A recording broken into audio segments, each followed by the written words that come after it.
मस्त हो जाता है सुन के। एक में देखता है तो बड़ी सुंदर सुंदर सजावट धजावट है, कहीं जाता है तो भांत भांत की सुगंधियां उसमें आती हैं, और एक में जाता है तो भिन्न भिन्न प्रकार के रंग हैं। ये वो 5 स्वाद हैं, 5 रस हैं। आप सभी को प्यार भरी राधा स्वामी जी। देखिए, जो आज का सत्संग का विषय है उसमें महाराज ने बताया कि समाज को किस तरह सुधारा जा सकता है, किस तरह कुछ बातों को अपनाकर हम अपने जीवन को और समाज को सुधार सकते हैं।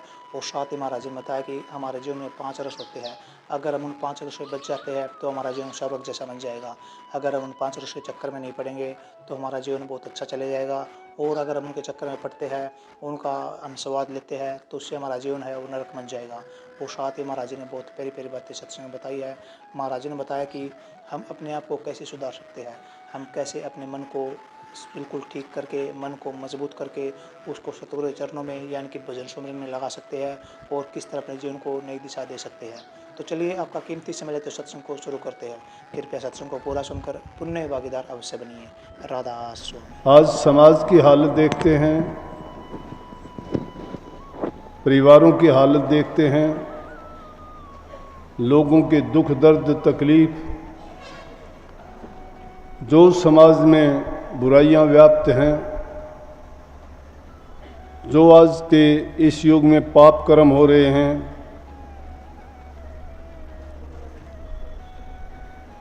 उन सब को देख के सभी दुखी हैं।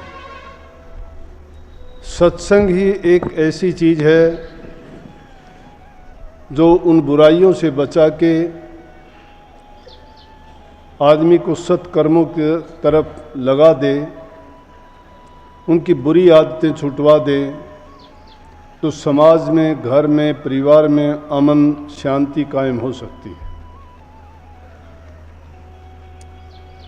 अगर प्रभु की भक्ति ना भी हम कर पाते हैं, इतनी बात जरूर है कि हम में जो बुरे विचार हैं, हमारे अज्ञान के कारण जो बुराइयां हमसे हो जाती हैं, या बुराइयां करते करते जिन बुरे कामों की हमें आदत पड़ चुकी है, और या हम उन कर्मों के दोषों को या उनके पाप परिणाम को जानते नहीं हैं, अज्ञान बस हमारे से जो काम होते हैं।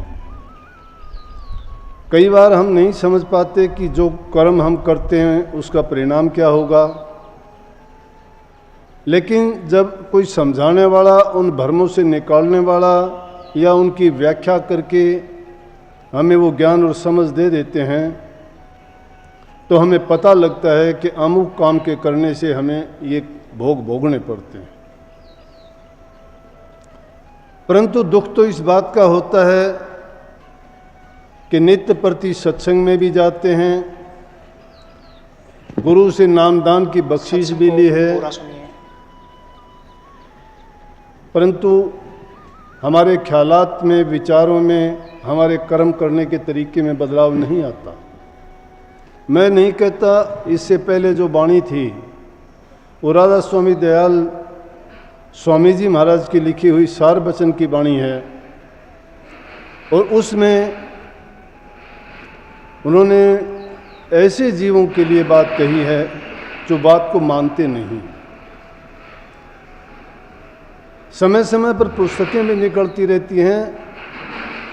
हमने एक पुस्तक ऐसे पहले निकाली थी, और उस पुस्तक में लिखा भी, ये मानोगे तभी ना। सुनते आए हैं हमेशा से सकल पदार्थ है जग माही, कर्महीन नर पावत नाही। ये हम नहीं कह सकते कि कर्म धर्म नहीं है, ये हम नहीं कह सकते कि प्रभु भक्ति का कोई लाभ नहीं है, ये हम नहीं कह सकते कि उनका सुधार नहीं हो सकता। सब चीज़ों का इलाज है। बुराइयां छूट भी सकती हैं, भक्ति करके प्रभु की प्राप्ति भी की जा सकती है, धर्म कर्म के रास्ते पे चल के चैन और शांति कायम की जा सकती है। जो आज समाज की हालत है उसको सुधारा जा सकता है, और एक सभ्य समाज की कल्पना करना नहीं, सभ्य समाज की स्थापना कर सकते हैं। लेकिन वो काम हो कब सकता है? जब मानोगे तब। अब मानने का मतलब क्या है? इसीलिए उन्होंने, स्वामी जी महाराज ने बहुत वचन जो कहे हैं जीवों के लिए स्पष्ट बात कही है। उनमें किसी प्रकार की मिलोनी नहीं। इसीलिए अगली वाणी में मैंने लिख दिया कि राधा स्वामी जिंदा मत है, बाकी सब झूठी बकबक है। सूरत शब्द सा देही कल्याण है जीव का। क्यों है बाकी झूठी बकबक? झूठी बकबक जब तक हम किसी बात को मानते नहीं। आज फोकट धर्म बहुत है दुनिया में। फोकट धर्म समझते हो? नाम धर्म की छाप लगी हुई है, धर्म के काम नहीं है। गुरुओं की, सतगुरु की छाप लगी है, गुरुओं वाले काम नहीं है। जय महाराज जी। धर्म को पेशा व्यवसाय बना दिया गया है। कैसे गुरु, कैसा सत्संग, कैसा नाम, कैसी भक्ति, कैसे बदलाव आएगा।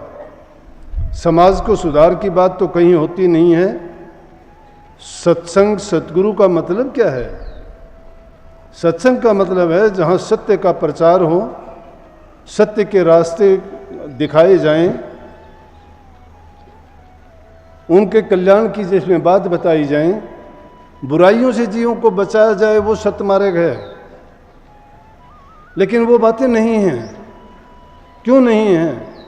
कि जब धर्म व्यवसाय कोई चीज़ हो जाती है तो व्यवसाय में तो आदमी लाभ कमाना चाहता है। लाभ हमेशा लाभ, लोभ, लालच, ये तो गिराने वाली बात, चढ़ाने वाली बात ही नहीं। तो स्वामी जी महाराज ने जो सीधी बातें, ये तो इसमें तो सीधी इस वाणी में कही, मैं बताऊंगा, व्याख्या तो नहीं करूंगा। व्याख्या करने की ना मेरी सामर्थ्य है, न इतना ज्ञान है कि उन पूर्ण पुरुष शब्द रूप की वाणी की मैं व्याख्या कर पाऊं। लेकिन हाँ, मुझे समझ आती है उनकी वाणी की, थोड़ी बहुत समझ आती है। वो कहते हैं सत्संग करत बहुत दिन बीते, अब तो छोड़ पुरानी बाण। सत्संग करना कब आएगा? सत्संग के अर्थ को कब जानेंगे? सत्संग तो जानते ही नहीं है। सत्संग में जाके भी बुराई खोजते हैं, सच्चाई नहीं देखते। अपने ही स्वार्थ और हित की बात चाहते हैं। कहीं भी जाओ, सत्संग में जाओ चाहे और कहीं जाओ, हमारा हित है, हमारा लालच है, हमारा स्वार्थ है, पूरा होता है तो ठीक है, नहीं तो सत्संग क्या माने रखता है। अव्वल तो सत्संग हम बढ़ाते इसीलिए हैं कि हमारा कोई ना कोई काम सिद्ध हो जाए, हमें इज्जत मिले, मान मिले, सम्मान मिले। सत्संग इज्जत, मान, सम्मान के लिए नहीं होता। सत्संग तो जीव के कल्याण के लिए, सुधार के लिए होता है। और जब तक मान अभिमान होता है तो मान अभिमान के मारे हुए तो आज तक उनके पुतले जलाए जाते हैं। असल में वो हैं भी नहीं यहाँ। वो तो एक बुराई के प्रतीक बन के रह जाते हैं। जो मान बढ़ाई चाहते हैं, जो इज्जत सम्मान चाहते हैं, जो धन लालच और पद प्रतिष्ठा के पीछे भागते हैं, उनके तो मान सम्मान के एक बुत खड़े होते हैं। चाहे वो जिंदा बुत है, चाहे वो जाने के बाद बुत हो जाते हैं। सच्चाई का रास्ता है कौन सा? संत सत्य बताते हैं और उनके लिए आदमी को कठिन तप करना पड़ता है। तप का मतलब यही नहीं कि अग्नि के धुएं जला के उसमें शरीर को जला लो, नहीं। ये तो ऐसा है जैसे बम्बी को पीटना। बम्बी के पीटने से सांप नहीं मर जाता। सांप को जब तक नहीं मारते हो, बम्बी का दोष नहीं है कोई भी। बम्बी क्या करेगी? दोष हमारे अपने हैं।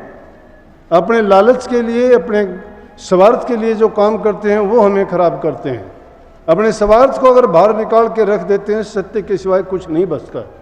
जितनी भी संसार की कामनाएं, जितनी भी तृष्णाएं, जितनी भी इच्छाएं हैं, ये आदमी को तृष्णा करके खत्म कर देते हैं। किस प्रकार खत्म कर देते हैं कि एक बार एक महात्मा के पास जाया करता कोई महात्मा ने देखा कि सत्संग में आता बहुत है लेकिन अभी तक इसमें बदलाव नहीं आया, इसके वही पुराने ख्याल हैं और जब तक ये बदलेगा नहीं तब तक ये तो अपने लालच में, स्वार्थ में लगा हुआ है। और भक्ति का मार्ग ही ऐसा है कि बदल जाना। किसी से जब तक कामनाओं के गुलाम हैं, जब तक हम संसारी पदार्थों में विचरते रहेंगे, इनके पीछे भागते रहेंगे, कामनाएं पूरी नहीं होती हैं। संसार है किस चीज का नाम? जिन पदार्थों के पीछे भागते हैं वही संसार है। संसार से तो विरक्त हो जाना, संसार का छूट जाना है। संसार का छूट जाना, उन चीजों से विरक्त हो जाना, उसका संसार नहीं है। संसार जहां है वहां संशयों से भरा हुआ है, संशय है इंसान के अंदर। कभी वो किसी बात को नहीं मान सकता जितने से बात सुनेगा अलग अलग बात मिलेंगी, संशय पैदा होते रहेंगे, भ्रमों की दुनिया में रहेंगे। लेकिन जब संतों के पास जाओगे, उनके वचन को सुनोगे, तो तुम्हारे संशय भाग जाएंगे, भ्रम दूर हो जाएंगे। और संत जीव के कल्याण के लिए अनेक रास्ते उपाय करते हैं। कभी तुम ये कहते हो कि संत गुस्सा करता है, संत गुस्सा किस बात के लिए करेगा, किस लिए करेगा उसको गुस्सा, किस लिए? गुस्सा तो स्वार्थी इंसान करता है, जिसका स्वार्थ पूरा नहीं होता उसको क्रोध आता है, जिसकी इच्छाएं पूरी नहीं होती उसको क्रोध आता है, जिसकी तृष्णाएं नहीं भरती उसको क्रोध आता है। लेकिन संतों का गुस्सा तो दातक होता है, वो तो दात बख्शता है जीव को। अगर कोई गलत रास्ते पर जाता है, पाप कर्म करता है, किसी कही बात को नहीं मानता है, तो उस पर गुस्सा करना उस जीव के कल्याण करना है, गुस्सा थोड़ा है वो। हम तो गुस्से की परिभाषा भी नहीं जानते, गुस्सा है क्या, क्रोध है क्या। जो क्रोध हमें दात बख्शता है वो तो दातक है, घातक थोड़ा है, घात थोड़ी करते हैं। उसको क्रोध मानते हो तो सत्संग के तो नजदीक भी नहीं हो, कभी सत्संग सुनना भी तुम्हारे लिए कुछ नहीं है। ज्ञान, ये ज्ञान नहीं है, संतों ने इसे अविद्या कह दिया, अविद्या है ये, अज्ञान है ये, ना समझी है, बेवकूफ़ी है। अक्षर ज्ञान का प्राप्त कर लेना ज्ञान नहीं है। अगर अक्षर ज्ञान होता है तो ये बड़े बड़े ज्ञानी आज बैठे हैं, वो आज उन अनपढ़ लोगों की वाणियों पर शोध करते हैं, कहीं कबीर साहब की, कहीं दादू साहब की, कहीं पलटू साहब की। उनको अक्षर ज्ञान नहीं था, लेकिन जो ज्ञान उनको था यथार्थ ज्ञान था। और यथार्थ ज्ञान में जब तक कोई नहीं जाता है, ये अक्षर ज्ञान कोई मायने नहीं रखता है उसको। स्वामी जी महाराज ने तो उसको बहुत कहा है कि तुम संतों की कदर नहीं जानते, संतों की कदर अगर जान जाओगे तो तुम्हें ब्रह्म ज्ञान का ही पता लग जाएगा। संतों के पास ब्रह्म ज्ञान है, उनके पास वो बुट्टी है जो सब भ्रमों को निकाल देती है। सब विद्याओं में ऊंची विद्या है, उसको प्राविद्या के नाम से पुकारते हैं। वो ब्रह्म और पार ब्रह्म से भी ऊपर का ज्ञान है। तो बात मैं कहना चाहता था कि वो महात्मा के पास जाता था, महात्मा ने सोचा तृष्णालु आदमी है और इसकी तृष्णा जब तक नहीं भरती है कुछ समझेगा भी नहीं। इसी प्रकार से हम सत्संग में जाएं बेशक, लेकिन जब तक हमारी वो तृष्णाएं नहीं भरती हैं, सत्संग क्या करेगा, हमें कोई फायदा नहीं है। महात्मा ने उसको 4 गुटके दिए और गुटके देने के बाद कहने लगे कि ये चारों दिशाओं में जाने के लिए हैं। उसको मानो कि एक प्रकार से मोमबत्ती की तरह से उनको कहा कि इनको जला के तुम चलना, और जहां पर ये बंद हो जाए उसी जगह पर खोद के देख लेना, तुझे जो मिलेगा उससे तुम्हें पता लगेगा कि क्या है। चारों दिशाओं के लिए उसको 4 मोमबत्तियां दे दी गई और पूर्व पश्चिम उत्तर दक्षिण 4 दिशा बता दी, लेकिन ये कहा कि दक्षिण दिशा में मत जाना, तीनों दिशाओं में चले जाना।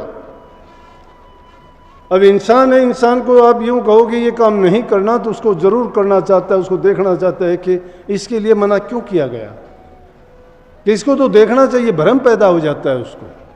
और जो करने के लिए कहा जाता है उसको कभी नहीं करते। करने के लिए कहा जाता है कि भक्ति करो, प्रभु की प्राप्ति होगी, मन को शांति मिलेगी, दिल से भ्रांति निकलेगी, लेकिन नहीं मानता उस चीज़ को। संसार के पदार्थ जिनमें कहीं भी सुख नहीं, शांति नहीं, खुशी नहीं, संतुष्टि नहीं होती है, कितना भी किसी के पास क्यों ना हो जाओ, फिर भी उन्हीं के पीछे भागता है। लेकिन जो नाम रूपी दौलत उसको मिलती है वो अंदर में मिलती है। लेकिन 5 रसों के गुलाम हैं। इस शरीर रूपी किले के अंदर 5 गड़ियां हैं, उनको शब्द सप्रस रूप रस के नाम से तो हम जानते हैं, लेकिन उनके अर्थ को नहीं समझते। जब ये रूह अंदर में देखती है, उन 5 गड़ियों से गुजरती है, छठी का तो इसको ज्ञान ही नहीं है। 5 विषय 10 रूप, इनका मूल उखाड़ के फेंक देते हैं ज्ञान का, इंसान का नहीं समझ आती। राधा स्वामी जी सिर्फ वो गड़ियाँ कौन सी हैं, एक गड़ी में जाता रंग राग है, उसमें मस्त हो जाता है सुन के। एक में देखता है तो बड़ी सुंदर सुंदर सजावट धजावट है, कहीं जाता है तो भांत भांत की सुगंधियाँ उसमें आती हैं, और एक में जाता है तो भिन्न भिन्न प्रकार के रंग हैं। ये वो 5 स्वाद हैं, 5 रस हैं, एक कर्णों के द्वारा, एक आँखों के द्वारा, एक नाक के द्वारा और एक जीभा के द्वारा। उनका तीसरा जो है पांचवा वो त्वचा के द्वारा होता है। तो इन 5 रसों में ऐसा घूमता है कि उस 10वें द्वार की तरफ नहीं बढ़ता, और इन्हीं के नीचे 5 इंद्रिय और 5 कर्मेंद्रिय और 5 ज्ञानेंद्रिय वो आ जाती हैं, वो जीव को भटकाती हैं, उस 10वें रास्ते की तरफ नहीं जाने देती, जिस रास्ते पे चल के इसको प्रभु के दर्शन हो या शांति मिलती है। सत्संग को पूरा सुनने के लिए का बहुत बहुत धन्यवाद। हम आशा करते हैं आपने सत्संग को बड़ा ही ध्यान से सुना होगा। तो जैसे पहले साथ संगत जी आपने सत्संग में सुना, महाराज जी ने बताया कि जो व्यक्ति अच्छे कर्म करता है, जो व्यक्ति दूसरे के लिए भलाई का कार्य करता है, उस व्यक्ति के जीवन में दुख नहीं आ सकता, और अगर दुख आ जाएगा तो दुख ठहर नहीं सकता। और जैसे महाराज जी ने बताया कि अगर हमें अपने जीवन में कामयाब होना है तो हमें 5 रसों का विशेष रूप से त्याग करना पड़ेगा। हमें इन 5 रसों का त्याग करके ही हम अपने जीवन में सफल हो सकते हैं और अपने जीवन में आगे बढ़ सकते हैं। और जैसे ही महाराज जी ने बताया कि कर्म प्रधानता देश है हमारा, हम जिस तरह कर्म करेंगे हमें फल भी वैसा ही मिलेगा। तो इसलिए हमेशा अच्छे कर्म करने चाहिए और दूसरों के लिए हित के कार्य करने चाहिए। तो कृपया महाराज जी की इन बातों को आप अपने जीवन में अवश्य उतारिए और अपने जीवन को सार्थक अवश्य बनाइए। और साथ ही अगर आपको सत्संग अच्छा लगा तो कमेंट बॉक्स में राधा स्वामी लिखकर पुण्य भागीदार अवश्य बनिए। मिलते हैं जल्दी एक नए और बहुत ही प्यारे प्रवचनों के साथ। तब तक के लिए राधा स्वामी।